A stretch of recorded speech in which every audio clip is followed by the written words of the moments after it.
नमस्कार दोस्तों। तो हम लोग कंप्लीट कर रहे थे बीपीएससी प्रीवियस ईयर के क्वेश्चन 1992 के बाद से अभी तक जितने भी बीपीएससी के एग्जाम हुए हैं। आज हम लोग देखेंगे सामान्य विज्ञान पार्ट 3 के अंतर्गत बायोलॉजी के कंप्लीट 92 के बाद से जितने भी एमसीक्यू आए हैं प्रीलिम्स एग्जाम में, सबको बारी बारी से हम लोग आज यहाँ पे कंप्लीट करेंगे। अगर यहाँ पे पूरा सामान्य विज्ञान की बात किया जाए तो प्रत्येक वर्ष देखिए हर साल अप्रोक्स 25 कभी कभी 30+ प्रश्न यहाँ से पूछ लिए जाते हैं। और इन सामान्य विज्ञान में जो सबसे अधिक जो प्रश्न आते हैं इसी बायोलॉजी से, इसी जीव विज्ञान से ही आते हैं। ऑन एन एवरेज देखेंगे तो 10 के आसपास क्वेश्चन यहाँ से होते ही होते हैं। तो इस संदर्भ में हम लोग इसे छोड़ नहीं सकते हैं। पूरा का पूरा एक संपूर्ण विश्लेषण के साथ इसे कंप्लीट किया जाएगा ताकि इसका जो विश्लेषण है एग्जाम में डायरेक्ट यहाँ से भी आने की जो संभावना होती है अधिक होती है। तो चलिए बारी बारी से हम लोग इसे कंप्लीट करते हैं अप्रोक्स 100 के आसपास एमसीक्यू को। पहला क्वेश्चन है यहाँ पे, मानव तंत्र में इंसुलिन किसका मेटाबॉलिज्म यहाँ पे नियंत्रित करता है। तो मेटाबॉलिज्म का हिंदी आप देख रहे हैं, चाहे आप चाहे कितना अटपटा नाम है, किसको यहाँ पे नियंत्रित करता है। तो इसका करेक्ट उत्तर हो जाएगा कार्बोहाइड्रेट। किसे? कार्बोहाइड्रेट को नियंत्रित करता है। तो इंसुलिन अग्नाशय से अंतःस्रावी होता है। यह हार्मोन है जो ग्लूकोज समस्थापन के नियमन में मुख्य भूमिका निभाता है। इंसुलिन लक्ष्य कोशिकाओं में ग्लूकोज से ग्लाइकोजन बनाने की प्रक्रिया को भी प्रेरित करता है। ग्लूकोज कार्बोहाइड्रेट का एक स्वरूप है। क्वेश्चन नंबर 2, निम्नलिखित में से एक एंटीबायोटिक है। अब इसमें एंटीबायोटिक देखिए यहाँ पे पेनिसिलिन भी है, सल्फाइडाइज भी है, इसीलिए यहाँ पे मोर देन 1 यहाँ पे उत्तर होगा ही होगा। तो आप देख पा रहे हैं उपयुक्त विकल्पों में से पेनिसिलिन तथा सल्फाइडाइनाइज एंटीबायोटिक है। एंटीबायोटिक का जो उपयोग है बैक्टीरिया जनित रोगों के उपचार के लिए किया जाता है। नेक्स्ट, निम्नलिखित में से कौन मुख्यतः यहाँ पे कार्बोहाइड्रेट है। अब मुख्यतः कार्बोहाइड्रेट है, ठीक है। चावल बहुत इंपॉर्टेंट कार्बोहाइड्रेट है। कार्बोहाइड्रेट का यह मुख्य स्रोत है। 100 ग्राम पके हुए चावल में लगभग 25.5 ग्राम कार्बोहाइड्रेट की मात्रा होती है। वास्तव में चावल में देखिए यहाँ पे 90% कैलोरी कार्बोहाइड्रेट से ही आती है। चावल साधारण खाद्य पदार्थों की तुलना में अधिक विटामिन, खनिज और फाइबर प्रदान करता है।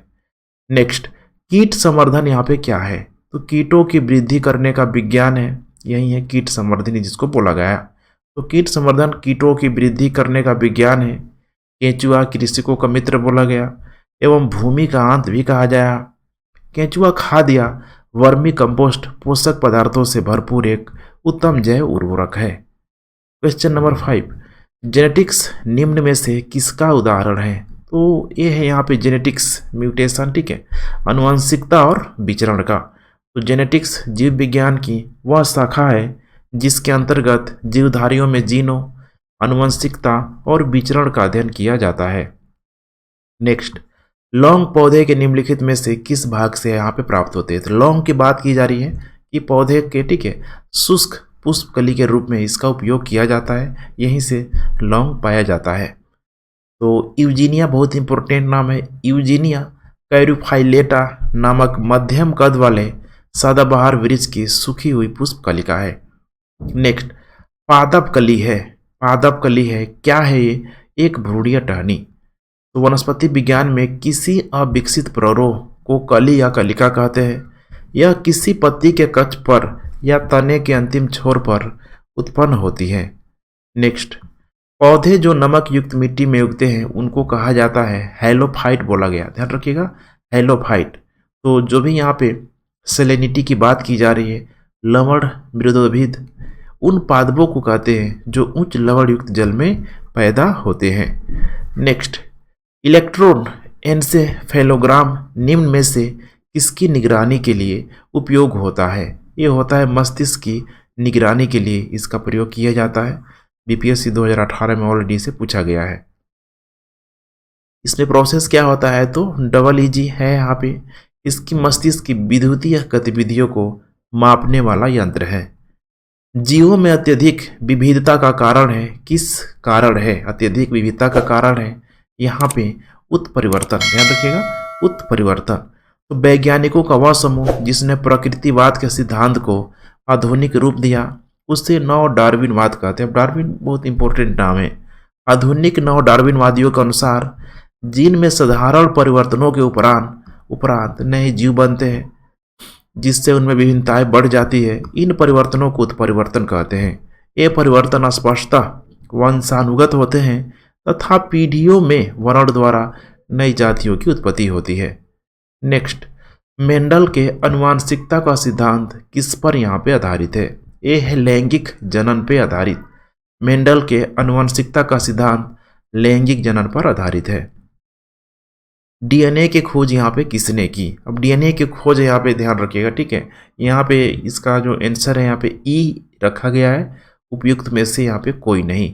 तो यह गलत धारणा है। Doctor James Watson, doctor Francis Crick, MHF Wilkins तथा फ्रैंकलिन नामक वैज्ञानिकों ने डीएनए की खोज की। और यहाँ पे देखिए सब जनरली यहाँ पे, ठीक है, नाम यहाँ पे दे दिया है।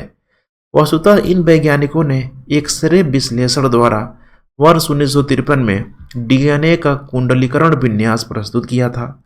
वास्तव में डीएनए की पहचान सर्वप्रथम वर्ष 1869 में स्विस रसायन शास्त्री फ्रेडरिक मिस्चर, बहुत इंपॉर्टेंट नाम है, इसने किया था। फ्रेडरिक ने इसे न्यूक्लिन कहा था। नेक्स्ट, जीव कोशिकाओं में आनुवंशिक लक्षणों के नियंत्रण में निम्नलिखित में से कौन सा ये उत्तरदायी है? ये है डीएनए। क्या है? डीएनए। जीव कोशिकाओं में आनुवंशिक लक्षणों के नियंत्रण में डीएनए यहाँ पे उत्तरदायी होता है। क्वेश्चन नंबर 14, यकृत एवं मांसपेशियों में ऊर्जा जमा होती है ग्लाइकोजन के रूप में। ध्यान रखिएगा, ग्लाइकोजन के रूप में। तो शरीर के कोशिकाओं को कार्य करने के लिए ऊर्जा की आवश्यकता होती है। यह ऊर्जा शुगर, वसा, प्रोटीन की रासायनिक क्रियाओं से प्राप्त होती है। शुगर शरीर में ग्लूकोज में परिवर्तन हो जाती है, जो एक सरल शर्करा है। यह अवशोषित होकर रक्त से विभिन्न अंगों ऊतकों में पहुंच जाती है। यकृत मांसपेशियों में मुख्यतः ग्लूकोज ऊर्जा ग्लाइकोजन के रूप में जमा होता है। नेक्स्ट, मानव शरीर में होता है, क्या होता है? लगभग 17% मानव शरीर में पानी होता है। निम्नलिखित में से कौन सा विटामिन प्रतिस्कंदक विषों के प्रतिविष प्रतिकारक के रूप में पाया जाता है? विटामिन के, बहुत इंपॉर्टेंट है, विटामिन के। तो प्रतिस्कंदक विषों के प्रतिविष प्रतिकारक माने एंटीडोट जिसको बोला गया, इसके रूप में विटामिन के का प्रयोग किया जाता है। इस विटामिन को रुधिर स्वारोधी पदार्थ कहते हैं। इसकी कमी वाले व्यक्तियों का ऑपरेशन आसानी से नहीं किया जा सकता, क्योंकि अधिक रुधिर बह जाने का डर यहाँ पे बना रहता है। निम्नलिखित में से किस विटामिन को अगोर कैल्सीफेरॉल यहाँ बोला गया? विटामिन D2 को, ठीक है, D2 को यहाँ पे बोला जाता है। विटामिन D2 को अर्गो कैल्सीफेरॉल कहते हैं। विटामिन D3 को कैल्सीफेरॉल बोला गया। देखिए कितना, ठीक है, कॉम्प्लिकेटेड यहाँ पे थोड़ा थोड़ा सा अंतर है। विटामिन D2 विटामिन डी का वह प्रकार है जो मुख्यतः भोजन व आहार अनुपूरक के रूप में मनुष्यों को प्राप्त होता है। मुख्य रूप से भोजन में यह मक्खन, मशरूम, दूध, पनीर, मांस, अंडों की जर्दी, मछली के तेल आदि में मिलता है। इसकी कमी से बच्चों में सूखा रोग या रिकेट्स हो जाता है। नेक्स्ट, मानव शरीर में विटामिन ए भंडारित होता है। कहाँ होता है? वो यकृत में। मानव शरीर में यकृत में विटामिन ए की काफ़ी मात्रा संचित रहती है। विटामिन ए का रासायनिक नाम रेटिनॉल है, जिसकी कमी से शरीर में रतौंधी हो जाती है। इस विटामिन को संक्रमण रोधी विटामिन भी कहते हैं, जिसका प्रमुख स्रोत दूध, मक्खन, अंडा, मछली का तेल, गाजर इत्यादि होता है। नेक्स्ट, निम्नलिखित में से कौन सा युग्म यहाँ पे सही सुमेलित यहाँ पे नहीं है? तो है यहाँ पे टिकोफेरॉल, बेरी। तो रेटिनॉल अर्थात विटामिन ए की कमी से जीरोफैल्थेमिया रोग होता है। साइनो कोबालैमिन विटामिन, ठीक है, 12 है यहाँ पे। इसकी कमी से रक्ताल्पा तथा विटामिन डी इसके अंतर्गत देखिए यहाँ पे है, अभी हम लोगों ने देखा था कोलिकैप्सिफेरॉल तथा डी, ठीक है, D3 को कोलिकैप्सिफेरॉल बोला गया और अर्गोकैप्सिफेरॉल D2 को बोला गया। इसकी कमी से बच्चों में रिकेट्स नामक रोग हो जाता है। बेरी बेरी विटामिन B1 अर्थात थायमन की कमी से होता है, न कि टेकोफेरॉल की ई की कमी से, मतलब विटामिन ई की कमी से। हमेशा ध्यान रखिएगा, रिकेट्स बार बार पूछा गया है। नेक्स्ट, निम्नलिखित में से किस युग में यहाँ पे सही सुमेलित नहीं है? कौन सही सुमेलित नहीं है? अब यहाँ पे ई दिया हुआ है, मैंने उपरोक्त में से एक से अधिक सही सुमेलित नहीं है। एक्सप्लेनेशन देख सकते हैं। सूर्य का प्रकाश एवं कॉड यकृत तेल विटामिन डी के समृद्ध स्रोत है। गेहूं अंकुर तेल विटामिन ई का प्रमुख स्रोत है, जबकि अल्फा अल्फा से विटामिन के प्रचुर मात्रा में मिलता है। यद्यपि संतरा विटामिन सी का प्रमुख स्रोत है, तथापि इसमें विटामिन B1 की बहुत कम मात्रा में होता है, अतः विकल्प ई अभीष्ट उत्तर होगा, मोर देन 1। जिस विटामिन में कोबाल्ट होता है उसे क्या बोला गया? B12। ध्यान रखिएगा, B12 उसे बोला गया। B12 यहाँ पे वृद्धि के लिए आवश्यक होता है तथा इसकी कमी से तंत्रिका तंत्र माने नर्वस सिस्टम की कार्य की भी गड़बड़ हो जाती है। विटामिन B12 के महत्वपूर्ण स्रोत मांस, मछली, यकृत, दूध, पनीर इत्यादि हैं। दांत के जीवाणु भी इसका संश्लेषण करते हैं। नेक्स्ट, एक स्वस्थ, यहाँ पे पूछ रहा है रक्त का कुल परिमाप कितना होता है? जनरली यहाँ पे 5 से 6 लीटर, ठीक है। आयु पे भी ये डिपेंड करता है। रक्त एक तरल संयोजी ऊतक है। यह रक्त वाहिनियों के अंदर विभिन्न अंगों में नियमित रूप से गतिशील रहता है। मनुष्य के शरीर में रक्त की मात्रा शरीर के भार का लगभग 7 से 8% होती है। अतः एक 70 किलोग्राम भार वाले स्वस्थ वयस्क मनुष्य के शरीर में लगभग 5 से 6 लीटर यहाँ पे रक्त होता है।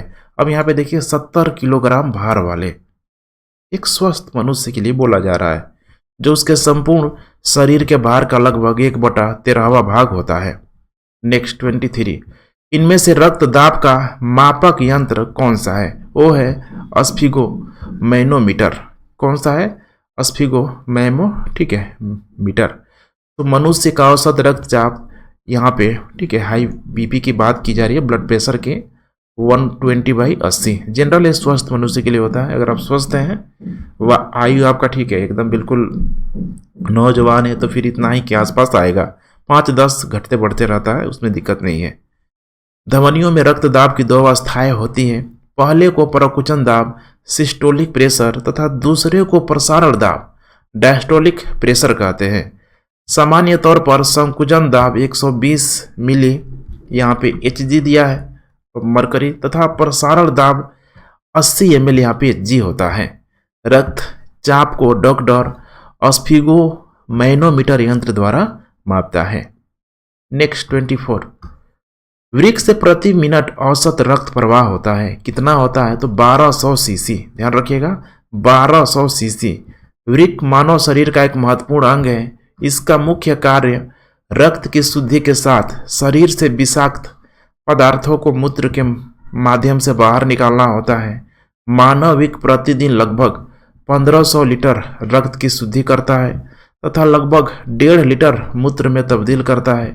वृक्क से प्रति मिनट 1200 सीसी रक्त प्रवाहित होता है। नेक्स्ट यहाँ पे इंसुलिन है। इंसुलिन यहाँ पे क्या है? वो है प्रोटीन। ध्यान रखिएगा, प्रोटीन। तो इंसुलिन प्रक्रियाज अर्थात अग्नाशय के अंतःस्रावी भाग लैंगरहैंस की दीपिकाओं के बीच बीटा कोशिकाओं से स्रावित होने वाला एक जंतु हार्मोन है। रासायनिक संरचना की दृष्टि से यह एक सूक्ष्म पेप्टाइड है जिसकी रचना 51 अमीनो अम्लों से होती है। यह शरीर में ग्लूकोज के उपापचय को नियंत्रित करता है। 26, निम्नलिखित में से कौन सा कह रहा है कि हार्मोन है? ये यहाँ पे हो जाएगा इंसुलिन। ध्यान रखिएगा, इंसुलिन। नेक्स्ट 27, निम्नलिखित में से कौन सा हार्मोन स्तन ग्रंथियों से दूध का स्राव होने की भूमिका निभाता है? वो यहाँ पे है ऑक्सीटोसिन। ऑक्सीटोसिन, इसके 2 लक्षण उत्तक होते हैं, स्त्रियों के गर्भाशय तथा इसके स्तन। शिशु जन्म के बाद यह हार्मोन गर्भाशय को सामान्य अवस्था में लाने और शिशु द्वारा दुग्धपान के समय स्तनों की पेशियों को सिकोड़कर दुग्ध उत्प्रेक्षण को बढ़ाने का काम करता है। दुग्ध पालक अपनी गाय भैंसों से अधिक दुग्ध प्राप्त करने के लिए कृत्रिम ऑक्सीटोसिन के भी इंजेक्शन लगाते हैं, जिससे पिटोसिन कहते हैं। अब ध्यान रखिएगा, छोटे छोटे तथ्य है जो जनरली एग्जाम में पूछ लिया जाता है। नेक्स्ट, प्रकाश संश्लेषण होता है क्लोरोप्लास्ट में, ध्यान रखिएगा क्लोरोप्लास्ट में। तो क्लोरोप्लास्ट नामक कोशिकांग में जैव रासायनिक क्रिया प्रकाश संश्लेषण संपन्न होती है। क्लोरोप्लास्ट में हरे रंग का वर्णन क्लोरोफिल पाया जाता है। नेक्स्ट, कोशिका का शक्ति स्रोत कौन है? ये है यहाँ पे माइटोकॉन्ड्रिया, पावर हाउस भी इसे बोला गया। तो माइटोकॉन्ड्रिया को कोशिका का पावर हाउस भी कहा जाता है। नेक्स्ट, भ्रूण किसमें मिलता है? ये मिलता है बीज में। तो पौधों में भ्रूण बीज में मिलता है। अंकुरण प्रक्रिया के फलस्वरूप भ्रूण बीज से बाहर आ जाता है। नेक्स्ट, निम्नलिखित में से कौन प्रतिजैविक औषधि है? अब यहाँ पे प्रतिजैविक औषधि है, इसका उत्तर ठीक है मोर देन 2 हो जाएगा, क्लोरोफेनिकॉल हो जाएगा, सल्फागुआनिडीन हो जाएगा। तो इसे आप लोग ध्यान रखिएगा। तो क्लोरोरेम्फेनिकॉल एक प्रतिजैविक औषधि है जिसका उपयोग बैक्टीरियल इन्फेक्शन के उपचार में किया जाता है।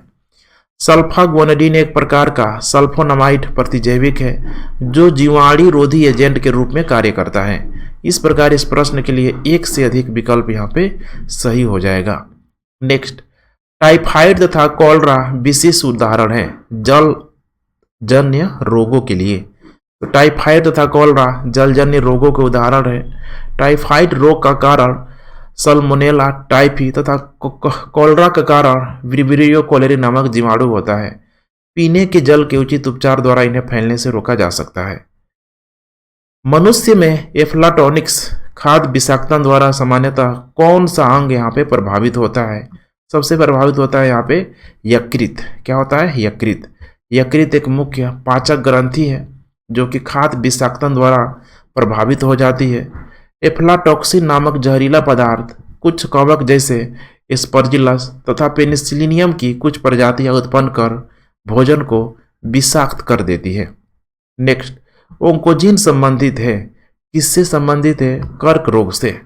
कर्क रोग से। तो ओंकोजीन एक असामान्य जीन है जो कैंसर के लिए उत्तरदायी होता है। सर्वप्रथम इसकी पहचान SRC के रूप में की गई थी। वर्ष 1970 में खोजा गया यह घटक मुर्गियों में कैंसर वायरस का घटक था जिसे रॉस सर्कोमा वायरस का नाम दिया गया था। नेक्स्ट, रक्त कैंसर की रोकथाम में प्रयोग किए जाने वाला रेडियो समस्थानिक है, क्या है यहाँ पे? तो इसका उत्तर मोर देन 2 हो जाएगा, फास्फोरस 32। इसके अलावा यहाँ पे हो जाएगा कोबाल्ट 16, इसीलिए करेक्ट उत्तर हो जाएगा ई। तीव्रता एवं प्रयुक्तता के आधार पर निम्नलिखित में से कौन कौन सा रोग कर्क रोग उत्पन्न कर सकता है तथा उसका उपचार भी करता है? ये हो जाएगा आयनीय विकिरण। आयनीय विकिरण, आयनिक विकिरण ही वह कारक है जो कर्क रोग उत्पन्न कर सकता है और उपचार में भी प्रयुक्त होता है। विकिरण चिकित्सा में कैंसर की कोशिकाओं और संकुचित गांठ को नष्ट करने के लिए आयनीकरण विकिरण का उपयोग किया जाता है। अनुसंधानों से स्पष्ट हो गया है कि निम्न एवं मध्यम विकिरण एक्सपोजर से कैंसर नहीं होता, लेकिन लंबे समय तक विकिरण के प्रयोग से कैंसर हो सकता है। नेक्स्ट 37, सहज प्रणाली का परिवर्धन निम्नलिखित में से कौन सा है? ये हो जाएगा प्रणाली की स्वपोषी क्रिया। सहज प्रणाली मुख्य तंत्रिका प्रणाली का एक भाग है। यह सहज प्रक्रियाओं को नियंत्रित करती है, अतः सहज प्रणाली के विकास को प्रणाली की स्वपोषी प्रक्रिया के रूप में परिभाषित किया जा सकता है। शरीर का तापक्रम, ध्यान रखिएगा, टेम्परेचर नियंत्रित करता है हाइपोथैलेमस। हाइपोथैलेमस। मानव शरीर का तापक्रम साधारणतया 98.6 डिग्री फ़ारेनहाइट होता है। मानव शरीर के तापक्रम के स्थिर बने रहने के कारण शरीर में तापक्रम नियंत्रण की एक यांत्रिक जैविक प्रणाली का कार्य करना है। मस्तिष्क का हाइपोथैलेमस भाग इस प्रक्रिया का नियंता होता है। नेक्स्ट, लैंगिक जनन से अनुवांशिक विचरण कैसे होता है? अब अनुवांशिक विकरण कैसे होता है? जीन के सम्मिश्रण से, क्रोमोसोम में बदलाव से, जीन के मिश्रण से, माने उपयुक्त सभी से हो जाएगा। डीएनए को किसने अंतःपात्र में, ठीक है, अंतःपात्र में बनाया? उसका नाम था आर्थर कोर्नबर्ग के द्वारा। तो आर्थर कोर्नबर्ग ने सर्वप्रथम डीएनए को अंतःपात्र में बनाया। कौन सा दिन डायबिटीज दिवस के रूप में जाना जाता है? वो जाना जाता है 14 नवंबर को। 14 नवंबर को डायबिटीज दिवस के रूप में। नेक्स्ट, विश्व मधुमेह दिवस प्रतिवर्ष 14 नवंबर को मनाया जाता है। ठीक है। सबसे छोटा जीव जो स्वयं विकास एवं प्रजनन करने में समर्थ है, क्या बोलते हैं उसको? माइक्रोप्लाज्मा बोला जाता है। तो माइक्रोप्लाज्मा सबसे छोटा जीव है जो स्वयं विकास एवं प्रजनन करने में समर्थ होता है। बिल तथा मेलिंडा गेट्स फाउंडेशन द्वारा स्थापित भारत के लिए कार्यक्रम आह्वान यहाँ पे किसके प्रतिरोध के लिए कार्यरत है यहाँ पे? तो ये 2011 में देखिए पूछा गया, उसमें काफी चर्चा में था। HIV, ठीक है, एड्स के लिए। सर्वप्रथम मानव हृदय प्रत्यारोपण हुआ था दक्षिण अफ्रीका में। ठीक है, हार्ट का ट्रांसप्लांटेशन। ठीक है। तो क्रिस्टिन बर्नार्ड दक्षिण अफ्रीका के एक प्रसिद्ध सर्जन थे जिन्होंने सर्वप्रथम मानव हृदय का पहला सफलतापूर्वक प्रतिस्थापन किया था। नेक्स्ट 45, जीवाणु को खोज किसने की? वो किया यहाँ पे ल्यूएन ह्यूक के द्वारा किया गया। एंटोनियो वैन ल्यूएनहुइक को सूक्ष्म जीव विज्ञान के जनक के रूप में जाना जाता है। उन्होंने 1676 ईस्वी में अपने ही बनाए एकल लेंस सूक्ष्मदर्शी यंत्र से जीवाणुओं की पहचान की। 46, कणीय तत्व यहाँ पे क्या है? कणीय तत्व हो जाएगा यहाँ पे वायु प्रदूषक। तो कणीय तत्व को कणीय प्रदूषक भी कहा जाता है, जो कि वायु में उपस्थित अत्यंत सूक्ष्म कणों व तरल के सूक्ष्म बूंदों का एक जटिल मिश्रण होता है। यह वायु की गुणवत्ता को प्रभावित करने वाले कारकों में से एक प्रमुख कारक है। नेक्स्ट 47, संवहनी वैस्कुलर पौधों में पानी ऊपर किसके जाता है? वो जाता है पैरेन्काइमा टिश्यू के ऊपर। तो जड़ों द्वारा अवशोषित किया गया जल और खनिज पोषक तत्व पूरे पौधे में जाइलम नामक संवहन ऊतक द्वारा ले जाया जाता है।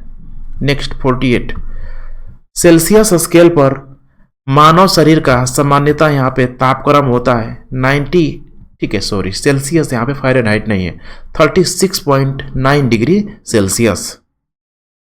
सेल्सियस स्केल पर मानव शरीर का तापमान 36.9 डिग्री सेल्सियस होता है और फ़ारेनहाइट में जब उसे आप कन्वर्ट करेंगे तो ये हो जाएगा 98.6 डिग्री फ़ारेनहाइट।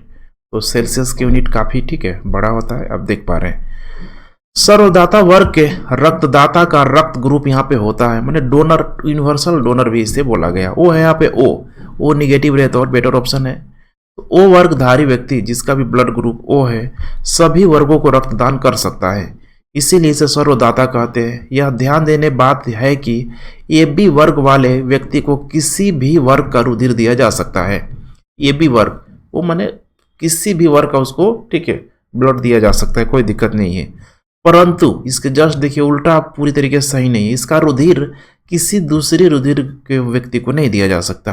अतः AB वर्ग व्यक्ति को सर्वग्राही यहाँ पे कहा जाता है। तो यूनिवर्सल डोनर के रूप में हो जाएगा, ठीक है, ओ हो जाएगा, वो ब्लड ग्रुप वाले, और AB जो हो जाएगा पूरी तरीके से, ठीक है, यूनिवर्सल एक्सेप्टेंस के रूप में। कशेरुकी रज्जु में से कितनी जोड़ी तंत्रिकाएं यहाँ पे निकलती है? वो है 31। कशेरुकी रज्जु में 31 जोड़ियां तंत्रिकाएं निकलती हैं। मनुष्य के जीवन काल में कितने दांत को 2 बार विकसित होते हैं? कितने होते हैं? ठीक है, तो 20। मनुष्य के जीवन काल में 20 दांत को 2 बार विकसित होते हैं और 12 दांत केवल 1 बार पैदा होते हैं। मनुष्य की खोपड़ी में कितनी अस्थियां होती है? वो होती है यहाँ पे टोटल 8 होती है, ध्यान रखिएगा 8। तो एक वयस्क मानव कंकाल में औसतन 206 अस्थियां होती है, जिसमें महत्वपूर्ण है कपाल में 8, मुख में हो जाएगा 14, कंठिका में हो जाएगा 1 और कान में हो जाएगा 6। मनुष्य के शरीर में पैर की हड्डी क्या होता है? पैर की हड्डी कैसी होती है? खोखली होती है। तो मनुष्य के शरीर में पैर की हड्डी खोखली होती है। 20 वर्ष की आयु में मानव शरीर में हड्डियों की संख्या कितनी होती है? तो लगभग 206 के आसपास हो जाती है। तो ऐसा कोई ऑप्शन है नहीं, उपरोक्त में से कोई नहीं। निम्नलिखित में से कौन सा मनुष्य में अवशेषी अंग यहाँ पे नहीं है? कौन सा अंग अवशेषी नहीं है? सामने वाले चपटे दांत, कृंतक, ठीक है, इंसिसर्स इसको बोला जाता है। जीवधारियों में आकारकीय एवं शारीरिक अध्ययनों से हमें अवशेषी अंगों के बारे में ज्ञान प्राप्त होता है। यह एक ऐसा अंग है जो क्रियाहीन प्रतीत होता है, पर इससे पूर्वज के क्रियाशील अंग के समाज, ठीक है, समझात दर्शाया जा सकता है। उदाहरणार्थ, मनुष्य के बृहदांत में उपस्थित कृमि रूप पाटिशेषिका एवं आँख की निमेषक झिल्ली परिशेषिका शाकाहारी रुमिनेंट स्तनपायी प्राणियों में क्रियाशील होती है। नेक्स्ट, जैविक सिस्टम में रासायनिक क्रिया की प्रक्रिया को तेज करने में उत्तरदायी पदार्थ है, वो है एंजाइम। क्या है? एंजाइम। एंजाइम एक जैवीय उत्प्रेरक है जो एक प्रोटीन है और अन्य उत्प्रेरक की तरह अभिक्रिया की गति को तेज करता है। जीवों में ज्यादातर अभिक्रियाएं एंजाइम की उपस्थिति में होती है। उत्प्रेरक के रूप में यह अग्र और उत्क्रम दोनों प्रकार का कार्य करता है, इसीलिए यह पदार्थ के निर्माण और संश्लेषण दोनों को उत्प्रेरित करता है। नेक्स्ट 57, विटामिन जो खट्टे फलों में पाया जाता है तथा चर्म को माने चमड़े को स्वस्थ रखने में यहाँ पे जरूरी होता है, उसका नाम है विटामिन सी। विटामिन सी रसदार फल विशेषकर आंवला, नींबू, संतरा, नारंगी, अमरूद में पाया जाता है तथा यह चर्म को स्वस्थ रखने में जरूरी होता है। विटामिन सी का रासायनिक नाम होता है एस्कॉर्बिक अम्ल। ये बहुत इंपॉर्टेंट है, इसे पूछ सकता है। विटामिन सी का रासायनिक नाम क्या है? देखिए जस्ट इसे पूछ ही लिया, इसीलिए एक्सप्लेनेशन बहुत जरूरी होता है। एस्कॉर्बिक अम्ल। इलोलिन प्राप्त होता है, कहाँ से प्राप्त होता है? डहेलियो की जड़ों से। तो यहाँ पे डहेलियो है यहाँ पे, ठीक है। तो इलोलिन एक पॉलीसेकेराइड है जो डहेलियो की जड़ के पाया जाता है। 80% से अधिक सेल में पाया जाने वाला पदार्थ होता है जल। ध्यान रखिएगा, जल, वाटर। जल की मात्रा सेल में सर्वाधिक होती है, इसकी मात्रा लगभग 80% तक होती है। नेक्स्ट 61, वर्तमान प्रमाण के अनुसार पृथ्वी पर जीव का उद्गम 2 लाख वर्ष पूर्व हुआ। इस युग में प्रोटोजोआ, शैवाल एवं जीवाणु थे। इसमें यहाँ पे टाइम पीरियड दिया हुआ है। अब इसको लेकर, ठीक है, आपको जियोलॉजिकल कैलेंडर थोड़ा बहुत उसका आइडिया होना चाहिए। तो यहाँ पे क्लियर नहीं किया गया है, बीपीएससी के द्वारा स्टार लगा दिया गया है। आधुनिक खोजों से स्पष्ट हो चुका है कि प्रोटोजेवा के उद्भव का माने सबसे पहले आप जीवों में इन्हीं का आप छोटे आप समझ सकते हैं तत्व के रूप में उद्भव हुआ है। तो प्रोटोजीवों के उद्भव का प्रारंभ 3.5 अरब वर्ष पूर्व हो चुका था। साइनोबैक्टीरिया या नील हरित शैवाल का उद्भव 2.3 अरब वर्ष पूर्व माना जाता है। नेक्स्ट, निषेचन की क्रिया कहाँ पर होती है? वो होती है अंडवाहिनी में। अंडवाहिनी में तो मानव में आंतरिक निषेचन होता है। मैथुन क्रिया द्वारा नर युग्मक स्त्री जन्नांग में प्रवेश करते हैं, ठीक है, फिजिकल रिलेशनशिप की बात की जा रही है। शुक्राणु अत्यधिक सक्रिय तथा चलयमान होते हैं। करोड़ों शुक्राणु योनि में प्रविष्ट होकर गर्भाशय, जीवाशय, यहाँ पे गर्भाशय की ओर बढ़ते हैं। अंततः सिर्फ एक शुक्राणु डिंबवाहिनी नली में अंडाणु को यहाँ पे निषेचित करता है, ठीक है। वहीं जो यहाँ पे बात की जा रही है प्रेगनेंसी की, यहाँ पे बात की जा रही है, फिजिकल रिलेशनशिप के साथ इसको जोड़ा जा रहा है। आधुनिक मनुष्य का यहाँ पे पूर्वज है क्रोमैग्नान मनुष्य। ध्यान रखिएगा, क्रोमैग्नान मनुष्य। तो क्रोमैग्नान आधुनिक मानव से मिलता जुलता है। यह आज के मानव के एकदम 6 फुट लंबा और पूरी तरह क्या था? सीधा था, नहीं आज के मानव के एकदम समान। वह पाषाण युग में रहता था और अस्थि औजारों का प्रयोग करता था। वह पशुओं की खाल को सिलकर पहनने की योग्यता रखता था। वह मानव गुफा में रहता था और गुफा की दीवार पर उसके द्वारा बनाए गए भित्ति चित्र भी प्राप्त होते हैं। वह सबसे नया प्रागैतिहासिक मानव है। नेक्स्ट, विकास का मुख्य कारक क्या है? विकास का मुख्य कारक क्या है? वो है यहाँ पे प्राकृतिक वर्ण। आज विकास के सर्वाधिक मान्य सिद्धांत को विकास का संश्लेषणात्मक सिद्धांत के नाम से जाना जाता है। इसमें जाति की अभ्युदय को अनुवांशिकी विविधताओं की अन्योन्य क्रियाओं एवं प्राकृतिक चयन के आधार पर स्पष्ट किया गया है।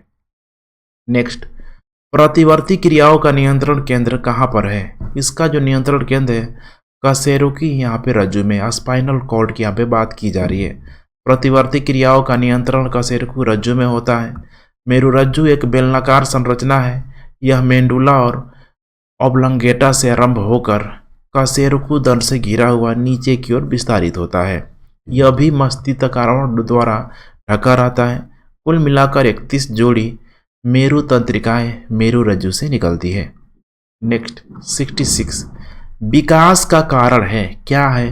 तो पीढ़ी से पीढ़ी अनुकूलन, पीढ़ी से पीढ़ी अनुकूलन। तो विकास के सर्वाधिक मान्य सिद्धांत को विकास का संश्लेषणात्मक सिद्धांत के नाम से जाना जाता है। इसमें जाति की अभिवृद्धियों को आनुवांशिकी विविधताओं की अन्योन्य क्रियाओं और प्राकृतिक चयन के आधार पर समझा जा सकता है, अर्थात पीढ़ी से पीढ़ी अनुकूलन ही विकास का कारण है। नेक्स्ट, कच्चे फलों को कृत्रिम रूप से पकाने के लिए प्रयोग में लाई जाने वाली गैस का नाम क्या है? अब यहाँ पे देखिए मोर देन 2 ऑप्शन है, यहाँ पे मतलब 2 ऑप्शन है, ठीक है, मोर देन 1 है, 2 नहीं है। पहला है बी और दूसरा है डी। एसिटिलीन भी है इसमें और इसमें एथिलीन भी है। तो फलों को पकाने में एसिटिलीन और एथिलीन दोनों गैसों का प्रयोग किया जाता है।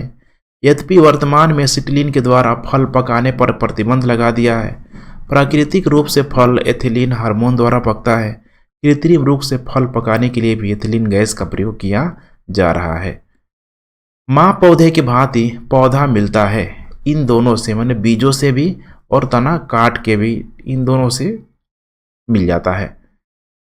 जल से बाहर निकाले जाने पर मछलियां मर जाती हैं। अब क्यों मर जाती हैं? क्योंकि वे श्वास यहाँ पे नहीं ले पाती, माने सांस नहीं ले पाती है।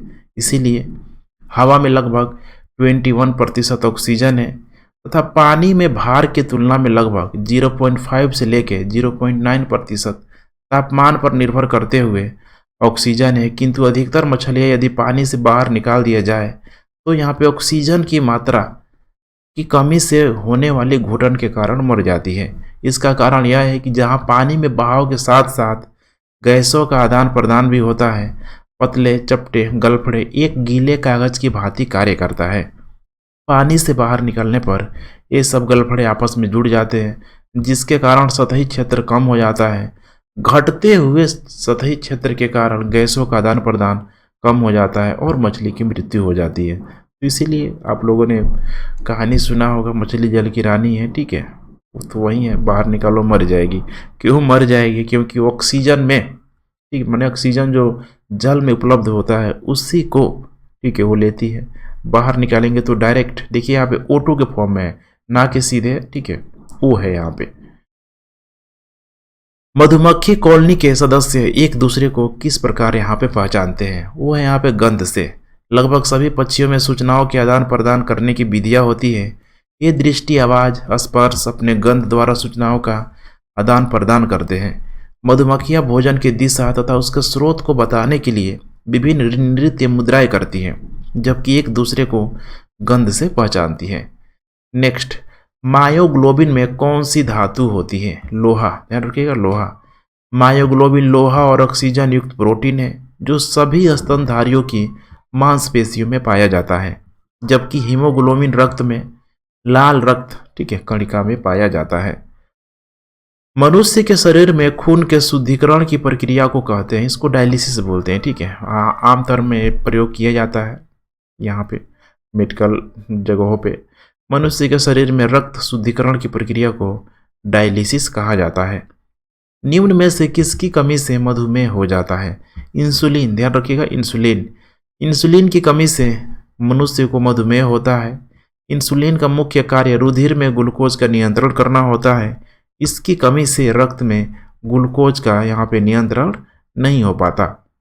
नेक्स्ट, एड्स निम्न कारणों में से किसके द्वारा होता है? वो होता है यहाँ पे विषाणुओं द्वारा, ध्यान रखिएगा, विषाणुओं द्वारा। एड्स एक विषाणुजन्य रोग है। एड्स रोग का कारण विषाणु है। HIV द्वारा होने वाला रोग है, क्या बोलते हैं उसको? एड्स, कॉमन नाम है यहाँ पे। एड्स का फुल फॉर्म यहाँ पे पूछ लेता है, एक्वायर्ड इम्यून डिफिशियंसी सिंड्रोम है ये। और HIV का फुल फॉर्म ह्यूमन, ठीक है, इम्यून डिफिशियंसी वायरस। तो दोनों बहुत इंपॉर्टेंट है, किसी एग्जाम में पूछ सकता है इसके फुल फॉर्म, तो क्लियर कीजिए। स्त्रियों की तुलना में पुरुष अधिक वर्णदंत्रा से यहाँ पे पीड़ित हो सकते हैं। क्यों? क्योंकि उनमें केवल X क्रोमोसोम यहाँ पे पाया जाता है। अब आप लोगों ने बायोलॉजिकल फैक्टर्स के बारे में पढ़ा होगा तो आइडिया जरूर होगा ही होगा।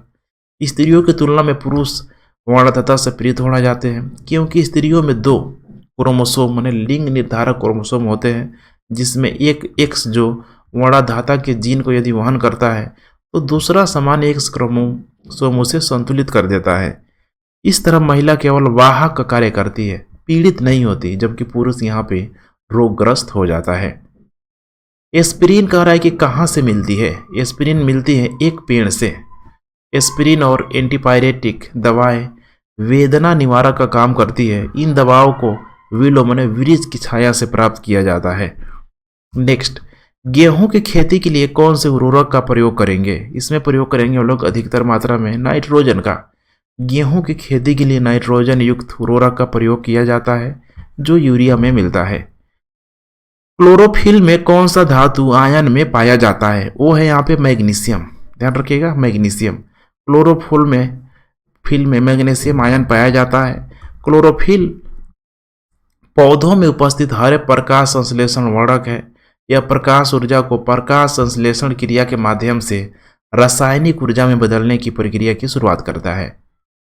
नेक्स्ट, पौधों एवं पेड़ों का खाना तैयार करने की प्रक्रिया कहलाती है फोटोसिंथेसिस, इसे बोला जाता है। हरे पादप स्वदेशी होते हैं एवं प्रकाश संश्लेषण की क्रिया द्वारा खाद्य संश्लेषण करते हैं। प्रकाश संश्लेषण सभी प्राय है प्रकाश की सहायता से खाद्य का संश्लेषण। यह एक ऐसी प्रक्रिया है जिसमें पादप सूर्य के प्रकाश पर्णहरित माने CO2 एवं जल स्तर H2O का उपयोग खाद्य संश्लेषण के लिए करते हैं। यहाँ पे रिएक्शन दिया हुआ है C6 CO2 के, ठीक है, उपस्थिति में यहाँ पे जल है। देखिए कितना अधिक मात्रा में जल है। इसके बाद यहाँ पे ग्लूकोज का निर्माण हो जा रहा है C6H12O6। उसके बाद यहाँ पे ऑक्सीजन और जल रिलीज हो रहा है। जीवन चक्र की दृष्टि से पौधों का सबसे महत्वपूर्ण अंग है पुष्प है, ध्यान रखिएगा पुष्प काफी इंपॉर्टेंट फैक्टर है। तो जीवन चक्र की दृष्टि से पुष्प पौधों का सर्वाधिक महत्वपूर्ण अंग है। पुष्प में ही परागण द्वारा भ्रूण का विकास होता है जिसमें बीज बनता है। बीज के अंकुरण से पुनः पौधा बनता है। नेक्स्ट 82, सबसे लंबा जीवित वृक्ष है, इसको बोला गया सिकोवा। सबसे लंबा वृक्ष रेडवुड सिकोवा सेम्परविरेंस या सिकोवा है जिसकी ऊंचाई लगभग 115 मीटर से अधिक होता है, जबकि छोटा एंजियोस्पर्म्स उल्फिया का है। एस्पिरिन क्या है। ये है एंटीपायरेटिक, ध्यान रखिएगा एंटीपायरेटिक। किस वनस्पति खाद्य में अधिकतम प्रोटीन होता है। वो होता है यहाँ पे सोयाबीन में। सोयाबीन खाइए करिए, ठीक है, प्रोटीन इसमें अधिक होता है। प्रोटीन की मात्रा 38 से 42% है जो अन्य फलियों से यहाँ पे ज़्यादा होता है। तना काट आमतौर पर किसके प्रवर्धन के लिए यहाँ पे किया जाता है। तो तना काट यहाँ पे, ठीक है, तना काट लेते हैं गन्ना का।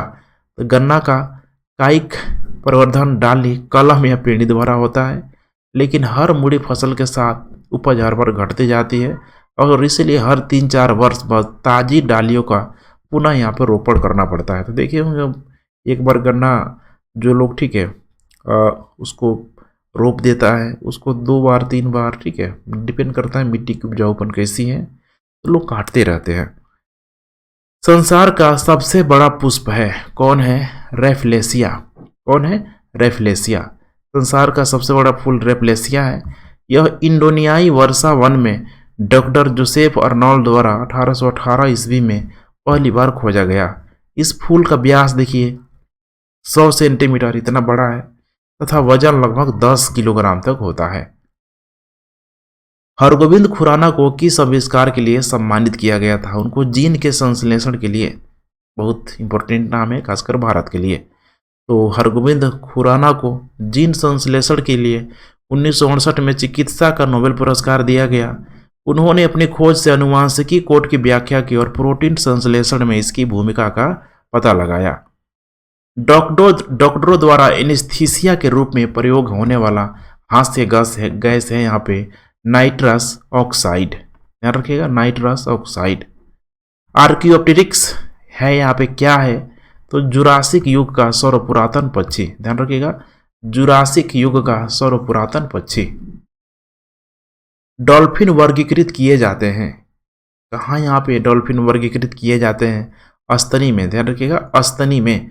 डॉल्फिन स्तनपायी जलीय जंतु है। डॉल्फिन की अनेक उपजातियां पाई जाती है।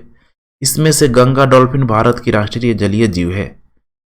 प्रतिवर्ष 5 लाख भारतीय एक रोग से मरते हैं, इसकी पहचान करें। ये होता है क्षय रोग।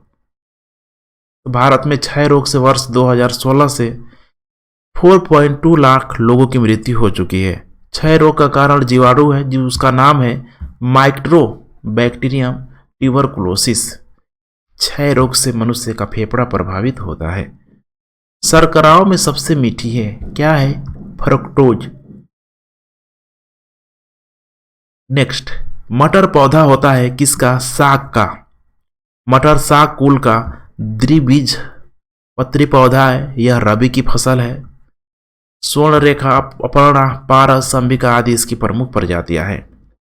थायराइड ग्रंथ थायरोक्सिन स्रावित करने के लिए उत्तेजित करने वाला अंतःस्रावी हार्मोन कौन सा है? वो है यहाँ पे TSH, ध्यान रखिएगा TSH। थायराइड गले के पास पाई जाने वाली एक छोटी तितली के आकार की ग्रंथि होती है। इसमें स्रावित होने वाले हार्मोन शरीर की ऊर्जा का विनियमन करता है। यह हार्मोन होता है माने TSH, थायराइड स्टिमुलेटिंग हार्मोन। इसका निर्माण पीयूष ग्रंथि में होता है। जब हम बकरी या भेड़ का मांस खाते हैं तब हम क्या होते हैं? सेकेंडरी कंज्यूमर के रूप में द्वितीय उपभोक्ता है। यहाँ पे देख पा रहे हैं मांसाहारी, द्वितीय गौण उपभोक्ता, शाकाहारी प्राथमिक उपभोक्ता। और ये प्राथमिक उपभोक्ता में कौन होते हैं? तो ये पौधे शामिल होते हैं। तो पौधों को, ठीक है, जो भी यहाँ पे वेज जीव जंतु वे खाते हैं और फिर वेज को फिर नॉन वेज वाले खा जाएंगे। नेक्स्ट, ठीक है, सॉरी नेक्स्ट नहीं है, 95 था, हमने कंप्लीट कर लिया। तो चलिए friends, thanks for watching, revision करते रहे एंड जय हिंद।